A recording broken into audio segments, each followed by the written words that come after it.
بسم اللہ الرحمن الرحیم، اللہ کے نام سے جو رحمان اور رحیم ہے۔ وَلَقَدْ يَسَّرْنَا الْقُرْآنَ لِلذِّكْرِ فَهَلْ مِن مُّدَّكِرٍ۔ ہم نے اس قرآن کو نصیحت کے لیے آسان ذریعہ بنا دیا ہے، پھر کیا ہے کوئی نصیحت قبول کرنے والا؟ اعوذ باللہ من الشیطان الرجیم، بسم اللہ الرحمن الرحیم۔ واسأل من ارسلنا من قبلك من رسلنا اجعلنا من دون الرحمن آلهة يعبدون۔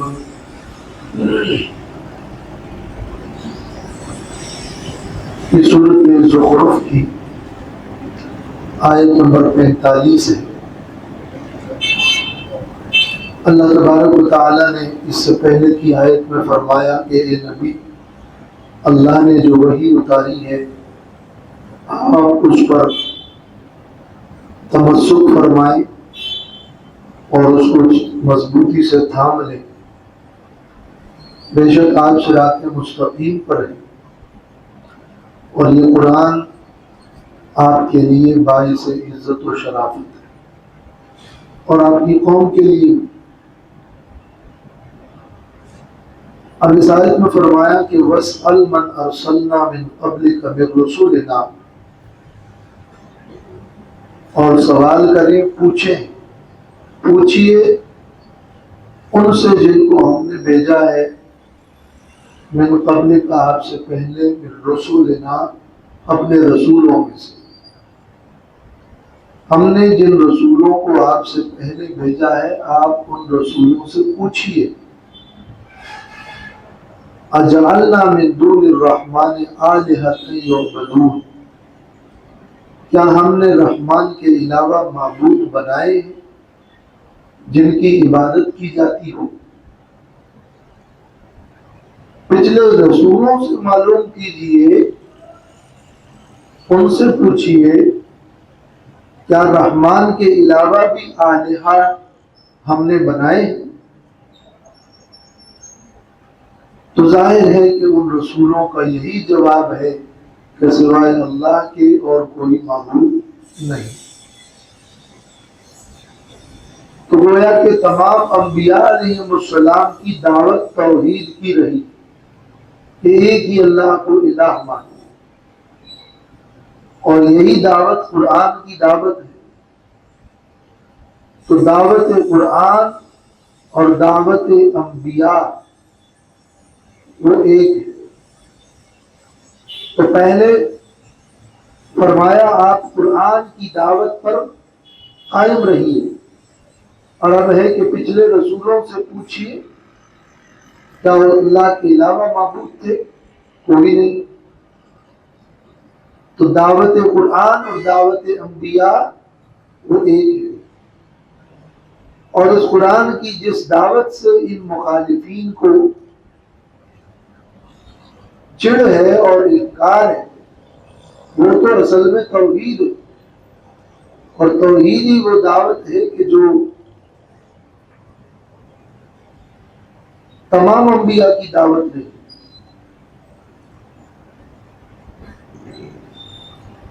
تو یہاں ایک سوال تو یہ ہے کہ وَاسْأَلْ مَنْ أَرْسَلْنَا، پچھلے رسولوں سے پوچھئے، تو پچھلے رسول گزر گئے ہیں، ان سے پوچھنے کا کیا مطلب ہے؟ کچھ حضرات نے یہ جواب بھی دیا ہے کہ یعنی یہ معراج کے موقع پر آپ سے یہ کہا گیا کہ آپ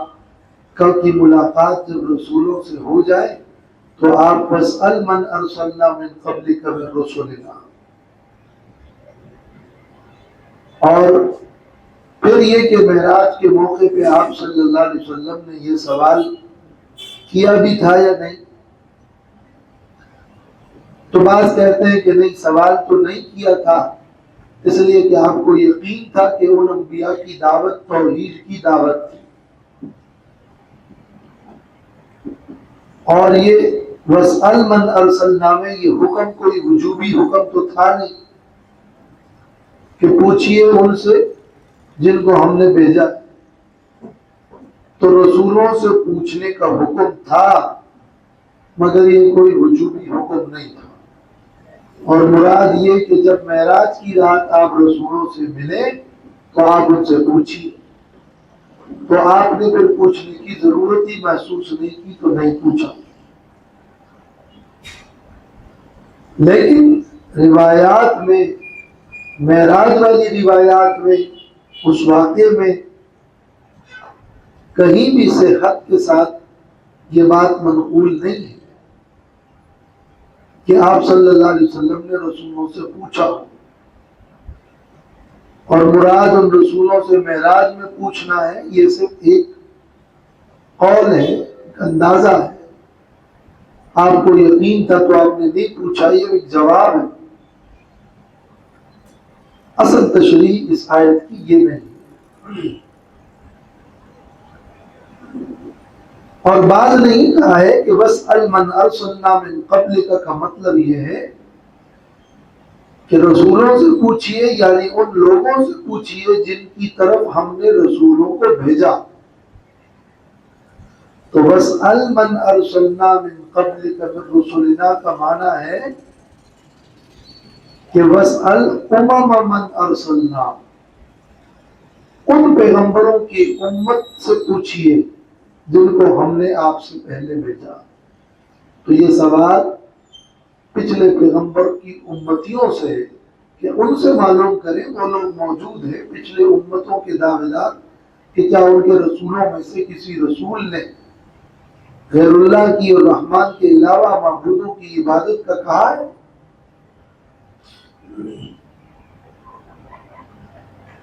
اور تیسرا مفہوم یہ کہ یہ اصل میں مجاز ہے،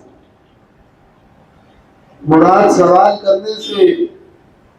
سوال کرنا مراد نہیں ہے، بلکہ تحقیق کرنا اور غور و فکر کرنا مراد ہے۔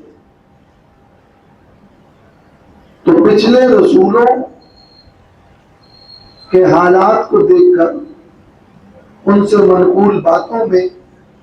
ان کی کتابوں میں اور ان کے صحائف میں غور و فکر کر کے، تحقیق کر کے بتائیے کیا ہم نے رحمان کے علاوہ کوئی معبود بنایا ہے؟ تو یہ وَاسْأَلْ مَنْ أَرْسَلْنَا کا مطلب ہے وَاسْأَلْ كُتُبَ مَنْ أَرْسَلْنَا، اور وَاسْأَلْ کا مطلب النظر فی ادیانہم، ان کے دین میں غور و فکر کر کے بتاؤ، ان پچھلے رسولوں سے پوچھئے، یعنی ان پچھلے رسولوں کے دین میں غور و فکر کر کے بتائیے۔ اور یہ محاورے کے اندر اور عرف کے اندر اس طرح کی بات کی جاتی ہے کہ کسی سابقہ مصنف مرحوم کے بارے میں یوں کہہ دیا جاتا ہے کہ آئیے ہم ان سے پوچھتے ہیں، اور پھر ان کی کسی کتاب کا حوالہ دے دیتے ہیں،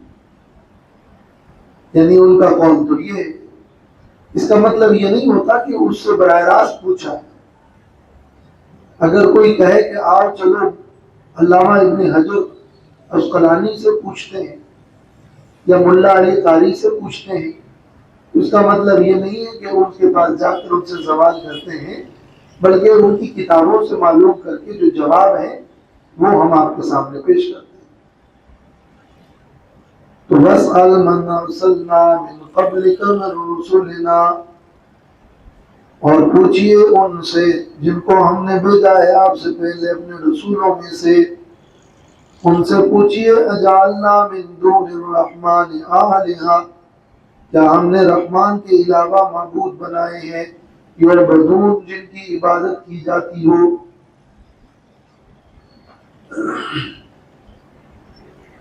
وَلَقَدْ أَرْسَلْنَا مُوسَىٰ بِآيَاتِنَا إِلَىٰ فِرْعَوْنَ وَمَلَئِهِ فَقَالَ إِنِّي رَسُولُ رَبِّ الْعَالَمِينَ۔ اب دلیل نقلی اس کو کہتے ہیں کہ پچھلے اقوام یا پچھلے نبیوں یا پچھلے ولیوں کی کوئی بات، کوئی قول دلیل کے طور پر نقل کر کے پیش کی جائے تو اس کو دلیل نقلی کہا جاتا ہے۔ پچھلی آیت میں یہ دلیل نقلی اجمالاً تھی اور اختصار کے ساتھ تمام ہی پیغمبروں سے پوچھی۔ اب یہ دلیل نقلی تفصیلی اور متعین خاص رسول موسیٰ علیہ السلام ان کا واقعہ اسی لیے ذکر کیا جا رہا ہے کہ موسیٰ علیہ السلام وہ بھی اللہ کی توحید کی دعوت لے کر آئے تھے، تو یہ بطور مثال موسیٰ علیہ السلام کا اور بالآگے عیسیٰ علیہ السلام کا ذکر کیا جائے گا، تو یہ بھی دلیل نقلی ہے۔ موسیٰ علیہ السلام کا تذکرہ اس مقام پر اس لیے کیا جا رہا ہے کہ موسیٰ علیہ السلام کا مقابلہ فرعون سے، جو کہ بادشاہ اور امیر تھے، اور مشرکین کا مطالبہ یہ تھا کہ یہ قرآن کسی امیر شخص پر نازل کیوں نہیں ہوا، تو آیات میں بتایا گیا کہ یہ تو فرعونی طریقہ ہے، فرعون امیر تھا لیکن گمراہ تھا، اور موسیٰ علیہ السلام ایک غریب یا فقیر یا مسکین، لیکن اللہ تعالیٰ نے ان کو توحید کی عظیم دولت سے نوازا، اور فرعون کا فخر اپنے ملک پر، اپنی بادشاہی پر، اپنی نہروں پہ تھا، اور فرعون وہ اپنے قوم کے لوگوں کو کمزور اور بے وقوف سمجھتا تھا۔ اللہ تعالیٰ نے موسیٰ علیہ السلام کا یہ واقعہ بیان کر کے یہ بتایا کہ جس طرح وہ دور تھا، حالات ایسے تھے کہ موسیٰ علیہ السلام کا مقابلہ ایک باطل کی قوت سے تھا، ایسے ہی اس نبی صلی اللہ علیہ وسلم کا مقابلہ بھی باطل قوتوں سے ہے۔ ان کو اللہ نے سرخرو کیا، آپ بھی سرخرو ہو گئے۔ موسیٰ علیہ السلام نے دعوت میں شجاعت دکھائی، یہ نبی بھی اسی طریقے پر شجاعت ہی دکھائیں گے، اور فرعون غرق ہوا تو ان کے مخالفین بھی غرق ہوں گے۔ یہ گویا اسی قسم کے حالات ہیں جس میں تسلی کا مضمون بھی ہے اور دلیل نقلی بھی ہے، اور بتایا گیا ہے کہ عمارت بادشاہی یہ کچھ نہیں، اصل تو اللہ کا وہ دین ہے کہ اللہ جس کو چاہے اس کی سمجھ اور توفیق عطا فرمائے۔ وَلَقَدْ أَرْسَلْنَا مُوسَىٰ بِآيَاتِنَا، اور البتہ تحقیق کے ساتھ ہم نے بھیجا موسیٰ علیہ السلام کو اپنی آیتوں کے ساتھ، اپنی آیات کے ساتھ، یعنی ہماری طرف سے معجزات تھے، دلائل تھے، اور تورات کی آیتیں تھیں، جس کا ذکر سورۃ بنی اسرائیل اور سورۃ اعراف اور قرآن مجید میں جا بجا ہوا ہے۔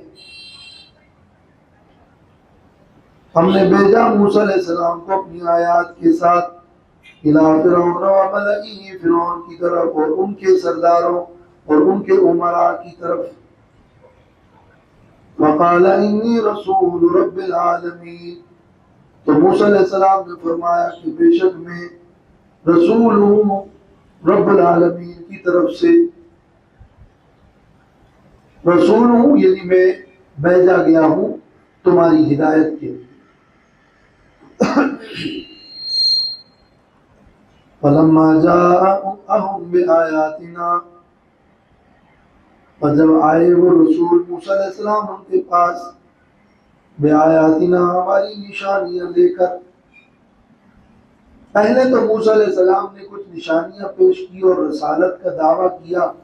قوم کے لوگوں نے انکار کیا، پھر مزید دوسری نشانیاں بھی اللہ نے موسیٰ علیہ السلام کو عطا فرمائی۔ تو یہ فلما جاءهم بآیاتنا میں ان دوسری نشانیوں کا ذکر ہے۔ اذا هم منها يضحكون، تو اچانک وہ اس سے، یکایک وہ اس سے،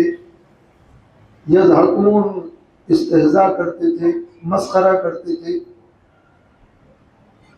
اللہ تعالیٰ نے موسیٰ علیہ السلام کو بہت ساری نشانیاں عطا کی، جن کو اللہ نے سورۃ اعراف میں بالخصوص تفصیل سے بیان کیا، جس کو 9 آیات کہا جاتا ہے۔ معجزہ لاٹھی کا کہ اس سے سانپ بنا، سانپ سے پھر لاٹھی، اور معجزہ ہاتھ کا کہ وہ روشن ہوا، اور علاوہ اس کے معجزات کہ ان کے گھروں میں، ان کے سروں میں، ان کے جسموں میں جوئیں پڑ گئے، اور وہ ایک عذاب اور آفت بن کے ان پہ نازل ہوا۔ قحط آیا اور مینڈکوں کی کثرت ہوئی، اور طوفان آیا، پانی خون میں تبدیل ہو گیا، اور ہر دفعہ ایک بڑی نشانی اور ایک بڑی آفت اور ایک بڑا عذاب ایسا رونما ہوتا تھا کہ وہ بالکل عام ہوتا تھا، اور سب لوگ اس سے تنگ آ کر موسیٰ علیہ السلام کے پاس آ کر کہتے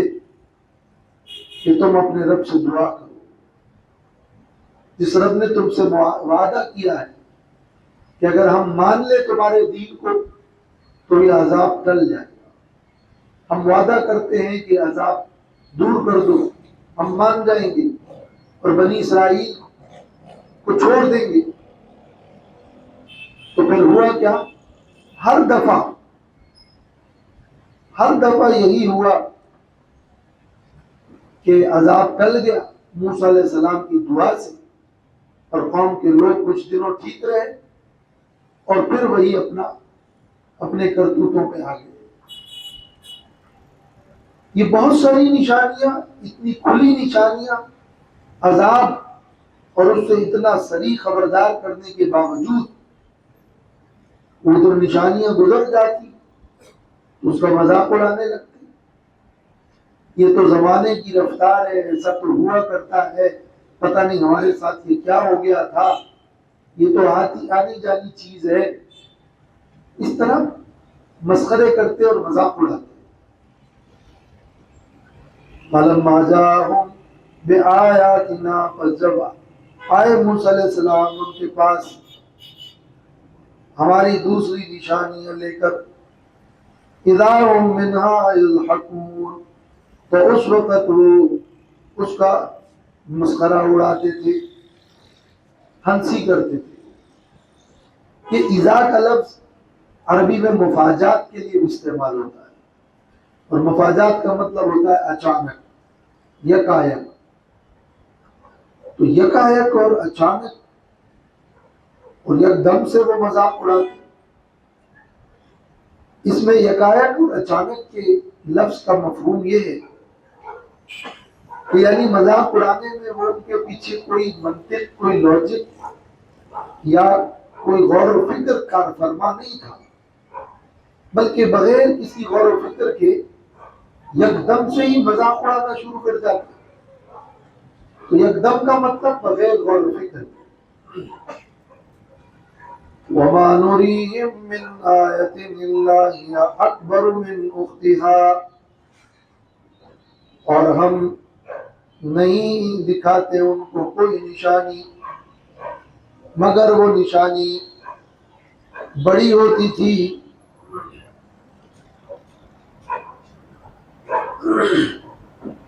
اور ہم نہیں دکھاتے تھے ان کو کوئی نشانی مگر وہ نشانی اکبر بڑی ہوتی تھی، من اختہا دوسری نشانی کی نسبت سے۔ جب بھی ہم انہیں کوئی ایک نشانی دکھاتے تو اگلی نشانی پھر اس سے بڑھ کر ہوتی تھی، اور پھر اگلی نشانی اس سے بڑھ کر ہوتی تھی، اور بڑھ کر ہونا حقیقی معنوں میں بھی بڑھ کر اس لیے ہوا کہ ایک نشانی گزرنے پر دوسری ہوگی تو پہلی کے ساتھ مل کر تو بڑی ہی ہوگی، تیسری پھر پہلے دو کے ساتھ مل کر تو بڑی ہی ہوگی۔ لیکن حقیقت میں یہ بھی ایک محاورہ ہے، اس کا مطلب یہ نہیں کہ ایک نشانی بڑی تھی اور دوسری چھوٹی تھی، بلکہ اس کا مطلب یہ ہے کہ ایک سے ایک بڑھ کر نشانیاں ان کے پاس آئیں۔ ایک سے ایک بڑھ کر کا مطلب یہ نہیں ہوا کرتا کہ ایک بڑی اور ایک چھوٹی، بلکہ ہر ایک بڑی تھی۔ تو ان ہی ما نریہم من آیت الا ہی اکبر من اختہا، نہیں دکھاتے تھے ہم ان کو کوئی بھی نشانی مگر وہ بڑی ہوتی تھی اور بڑھ کر ہوا کرتی تھی من اختہا، اس دوسری نشانی سے۔ اخت تو اصل میں بہن کو کہتے ہیں، یہاں مراد ہم جنس اور اسی طرح کی دوسری نشانی۔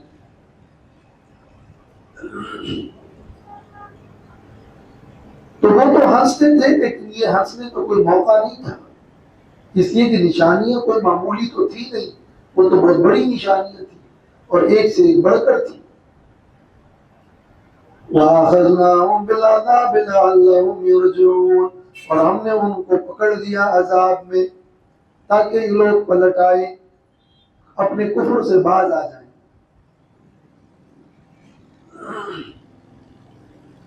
وَقَالُوا يَا أَيُّهَا السَّاحِرُ ادْعُ لَنَا رَبَّكَ بِمَا عَهِدَ عِندَكَ إِنَّنَا لَمُهْتَدُونَ، اور باوجود اس کے کہ ان کے ساتھ عہد ہوا تھا اور انہوں نے عہد کیا تھا، مگر پھر بھی انکار کیا اور باز آنے اور لوٹنے اور کفر سے باز آنے کی بجائے وہ اپنے وعدے سے مکر جاتے تھے۔ وقالوا، وہ کہنے لگے، یا ایھا الساحر، اے جادوگر، موسیٰ علیہ السلام کو خطاب کر کے کہتے، اے جادوگر، ادعو لنا ربک، دعا کیجیے ہمارے لیے اپنے رب سے، بما عہد عندک، اس کا جس کا وعدہ کیا ہے تیرے رب نے تیرے پاس تیرے ساتھ، اننا لمہتدون، بے شک ہم البتہ ہدایت پر آ جائیں گے۔ اب موسیٰ علیہ السلام سے آ کر گزارش کرتے کہ ہمارے لیے دعا کریں، تیرے رب نے تیرے ساتھ جو وعدہ کیا ہے اس کے مطابق آپ ہمیں اس عذاب سے امن دلائیں تو ہم ایمان لائیں گے۔ اور اس کا ذکر سورۃ طٰہٰ میں گزر چکا ہے، دوسری صورتوں میں، تو ہم ہدایت پا لیں گے۔ فَلَمَّا كَشَفْنَا عَنْهُمُ الْعَذَابَ إِذَا هُمْ يَنكُثُونَ، اور جب ہم ہٹا دیتے ان سے عذاب، اذا هم ينكثون، تو اس وقت وہ وعدہ توڑتے تھے۔ نکث کا معنی ہے وعدہ توڑنا، تو پھر وعدہ توڑ دیتے۔ اس آیت میں ایک سوال تو یہ ہے کہ جب وہ موسیٰ علیہ السلام کے پاس آ کر ان سے گزارش کرتے کہ ہمارے لیے دعا کریں، تو یہ موقع موسیٰ علیہ السلام کو جادوگر کہنے کا موقع تو نہیں تھا کہ ان سے کہتے کہ اے جادوگر، ہم سے یہ عذاب دور ہو جائے۔ جادوگر کا موقع تو دوسرے مواقع پر ہے، لیکن یہاں آ کر تو جادوگر کہنا، جبکہ مطالبہ ان سے کیا جا رہا ہے کہ دعا کرو عذاب دور ہو جائے، تو جادوگر ایھا الساحر کیوں کہا؟ ایک جواب تو اس کا تفسیر ابن کثیر میں ہے اور ابن جریر سے نقل ہے کہ اس زمانے میں ساحر کا لفظ ان کی نگاہ میں بھی کوئی برا لفظ نہیں تھا۔ ساحر تو ایک بہت بڑی پوسٹ تھی، ایک مہارت تھی، ایک علم تھا۔ ایھا الساحر، اے ماہر، اے عالم، اے جادوگر، اے جادو کو جاننے والے، تو یہ کوئی ایسا لفظ نہیں تھا کہ جس کو وہ تحقیر کے طور پر یہاں انہوں نے کہا اور یا ان کی مراد تحقیر تھی، بلکہ انہوں نے تو بطور کمال اپنی طرف سے رسول تو نہیں مانتے تھے، مگر ان کے اس کمال کو تسلیم کرتے ہوئے ہر دفعہ کہتے اے جادوگر، اے کمال والے، اے عالم، اے مہارت رکھنے والے، اے ماہر. اس لیے اس موقع پر ان کا ساحر کہنا وہ کمال کے طریقے میں تھا. یہ جواب تفسیر ابن کثیر میں اور بعض دوسری تفاسیر میں. مگر قرآن مجید میں دوسرے بہت سارے مقامات اور موقعات جس میں موسیٰ علیہ السلام پر انہوں نے جادو کا اور جادوگر کا الزام لگایا اور ان کو جادوگر بطور تحقیر کے کہا کہ آپ نبی نہیں ہیں، جو کچھ ہو رہا ہے یہ تو جادوگری ہے، بطور تحقیر کے کہا. اس لیے بعض مفسرین کو اس میں تأمل ہے کہ نہیں، یا ایھا الساحر اس موقع پر کہنا کوئی کمال کے طریقے پہ تو نہیں ہے، یہ تو ہر جگہ قرآن میں استعمال ہوا ہے بطور تحقیر. اور جیسے کہ تفہیم القرآن میں بھی یہی اس یہ اعتراض کیا گیا ہے. چنانچہ وہ کہتے ہیں کہ یا ایھا الساحر کہنا ان کا اسی طرح جہالت پر مبنی تحقیر امیز خطاب ہی تھا کہ یا ایھا الساحر. اور رہ گیا یہ سوال کہ جب وہ موقع تحقیر کا تھا اور تحقیر کرتے تھے کہ یا ایھا الساحر، تو پھر تو عذاب ہٹنا نہیں چاہیے تھا کہ تم مجھے جادوگر مانتے ہو، پھر جاؤ جو کرنا ہے کرو، میں کیوں دعا کروں تمہارے لیے اور عذاب دور ہو. تو پھر دعا کرتے اور عذاب دور بھی ہو جاتا، پھر ایسا کیوں تھا؟ مولانا نے یہ جواب لکھا ہے جو بعض مفسرین نے بھی ذکر کیا ہے کہ یہ ہو جانا اتمام حجت کے طور پہ تھا، کہ باوجود اس کے کہ انہوں نے یہ تحقیر امیز رویہ اختیار کیا لیکن وہ عذاب دور ہوا موسیٰ علیہ السلام کی دعا سے. پھر دوسری آفت میں مبتلا ہوئے اور یوں ان پر کئی مراحل گزر گئے اور اتمام حجت ہوا آخر کار کہ اللہ کا وہ بڑا عذاب آ کر ان کو گھیر لیتا ہے. تو یہ بطور عذاب کے، اتمام حجت کے ایسا ہوا ضرور، لیکن اس کا یہ مطلب نہیں ہے کہ یا ایھا الساحر کہنا یہ ان کا کہنا بطور کمال تھا. اور بعض نے یہ بھی کہا ہے کہ یہ یا ایھا الساحر وہ نہیں کہتے تھے، انہوں نے کہا تو تھا یا موسیٰ. قرآن مجید میں دوسرے مقامات پر یا موسیٰ، یا ایھا الساحر نہیں. مگر چونکہ وہ اپنے دل کے اندر جو ان کی اپنے ضمیر کی آواز تھی وہ تو ایمان نہیں تھا، وہ تو یہی تھا کہ یہ ساحر ہے. تو کہتے تو وہ یا موسیٰ تھے، مگر ان کے جو اندرونی آواز تھی یا ایھا الساحر، اس کو یہاں ظاہراً ذکر کر دیا گیا ہے، ورنہ وہ یا ایھا الساحر نہیں کہتے تھے. یہ ان کی وہ ضمیر کی اور دلی آواز تھی جو اندر پوشیدہ تھی. تو یوں اس آیت میں یا ایھا الساحر کہنے کی یہ تین بڑی توجیہات ہوئی. واللہ اعلم. لیکن ان کی جہالت اور جس اعتبار سے بھی وہ کہتے تھے وہ ان کو ہدایت نہ دلا سکی، بلکہ وہ پھر بھی اسی طرح گمراہ رہے اور انہوں نے وعدہ توڑ دیا. اذا هم ينكثون، انہوں نے وہ وعدہ توڑ دیا. پھر یہ بات بھی ایک سوال ہے کہ پہلی آیت میں ہے کہ فلما جاءهم بآیاتنا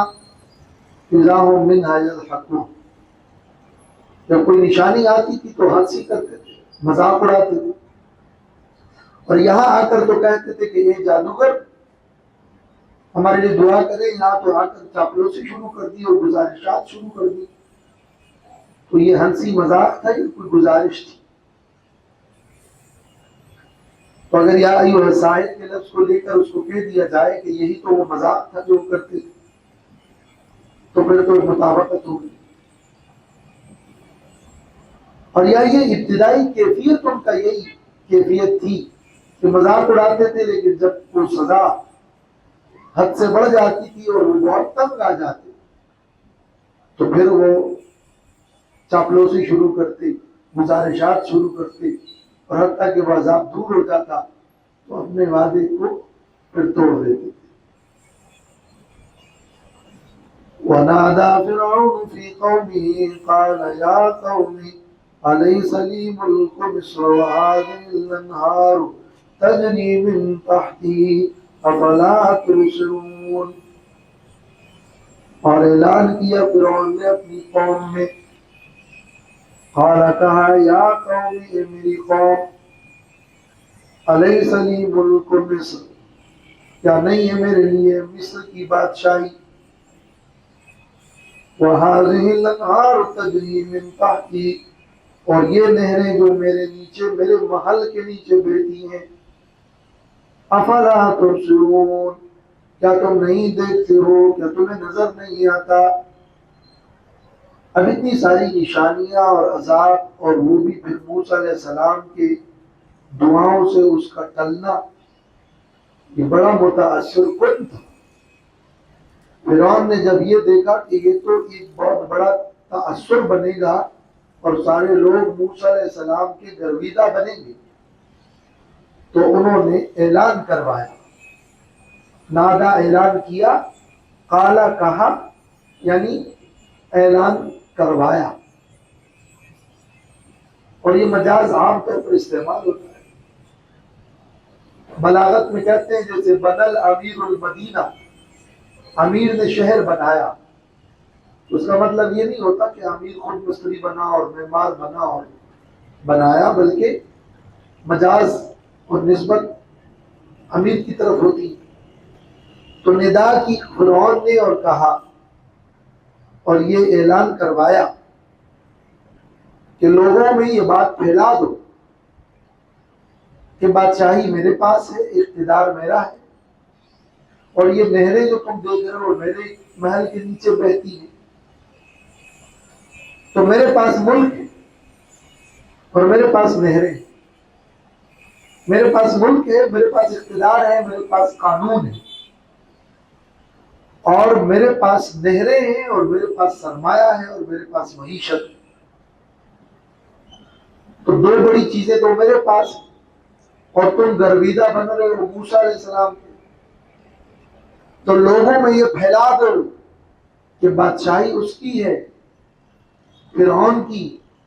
نہریں اس کے پاس ہے، قانون اور معیشت اس کے پاس ہے، تو پھر تمہیں کیا یہ نظر نہیں آتا؟ افلا تبصرون،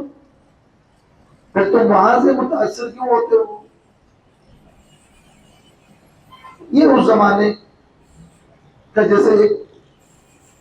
راہ ہموار کرنے کے لیے پبلسٹی کی جاتی ہے، اخبارات میں دیا جاتا ہے، سوشل میڈیا اس زمانے میں ہوتا تو فرعون یہ باتیں اور پھیلاتا، اس زمانے کے حساب سے یہ چیزیں پھیلائی، لوگوں میں بتاؤ، اعلان کرو، قانون ہمارا، اقتدار ہمارا، معیشت ہماری، عدالت ہمارے پاس، ہم یہ ہے، یہ ان کی سیاست تھی، پروپیگنڈے کی۔ تو ام انا خیر من هذا الذی هو مہین، تو بتاؤ کیا میں بہتر ہوں؟ یہ جو ام انا خیر ہے سوالیہ انداز بھی ہے جو خبر میں منتقل ہو گیا، بلکہ میں بہتر ہوں، بلکہ میں بہتر ہوں اس آدمی سے، ہوا مہین، جو کہ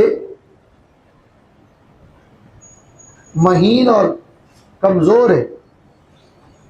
اور جو کم قدر ہے، حقیر ہے، ولا یکاد یبین، اور نہیں ہے قریب کہ وہ وضاحت کر سکے، تو بلکہ میں بہتر ہوں، اس لیے کہ بہتری کی بنیاد وہ تو مال ہے، متاع ہے، قانون ہے، معیشت ہے، پیسہ ہے، نہریں ہیں، بادشاہی ہے، وہ تو میرے پاس ہے، تو میں بہتر ہوں، اور یہ تو کمزور ہے، حقیر ہے، فقیر ہے، ملنگ ہے، اور یہ تو بات بھی پوری نہیں کر سکتا۔ لا یکاد یبین کا مطلب یہ تھا کہ اپنا مدعا پوری طرح بیان نہیں کر سکتا، یہ تو بات ہی پوری صحیح نہیں کر سکتا، ان کی بات تو ہماری سمجھ میں نہیں آ رہی، یہ تو باتوں میں الجھاؤ پیدا کر رہا ہے۔ یہ والا معنی درست نہیں ہے کہ موسیٰ علیہ السلام کی زبان میں لکنت اگر تھی بھی تو واحلل عقدۃ من لسانی سے وہ ختم ہو گئی،